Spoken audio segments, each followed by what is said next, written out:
Hello കൂട്ടുകാരെ, എപ്പോഴും സന്തോഷം നിറഞ്ഞ ഒരു ജീവിതം ദൈവം ഈ ലോകത്ത് ആർക്കും കൊടുത്തിട്ടില്ല കേട്ടോ. സുഖവും ദുഃഖവും രോഗങ്ങളും പ്രയാസങ്ങളൊക്കെ നിറഞ്ഞ ജീവിതങ്ങളാണ് എല്ലാവർക്കും കൊടുത്തിട്ടുള്ളത്. അത് ഓരോരുത്തർക്കും ഓരോ അളവിലാണെന്ന് മാത്രം. കഴിഞ്ഞ ദിവസം എൻ്റെ ഒരു സുഹൃത്ത് എന്നെ വിളിച്ചിട്ട് പറഞ്ഞു, ജിനി നീ എത്ര ഭാഗ്യവതിയാണ്. ഞാൻ ചോദിച്ചു എന്താടാന്ന് ചോദിച്ചു. നീ 4 മക്കളുടെ അമ്മയല്ലേ, അത് തന്നെ നിൻ്റെ ജീവിതത്തിലെ ഏറ്റവും വലിയ ഭാഗ്യമല്ലേ എന്ന് ചോദിച്ചു. ഞാൻ പറഞ്ഞത് എൻ്റെ ജീവിതത്തിലെ ഏറ്റവും വലിയ ഭാഗ്യമാണ് എൻ്റെ മക്കളെന്ന് പറഞ്ഞു.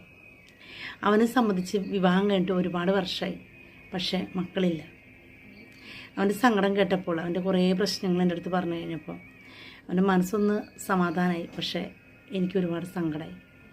കാരണം സാമ്പത്തികമായിട്ട് നല്ല നിലവാരത്തിലുള്ള കുടുംബം, നല്ല പഠിപ്പുണ്ട്, ജോലിയുണ്ട്, ഒക്കെയുണ്ട്. പക്ഷേ അവനൊരു അനന്തരാവകാശിയില്ല. അതാണ് അവൻ്റെ സങ്കടം. അവൻ്റെ ആ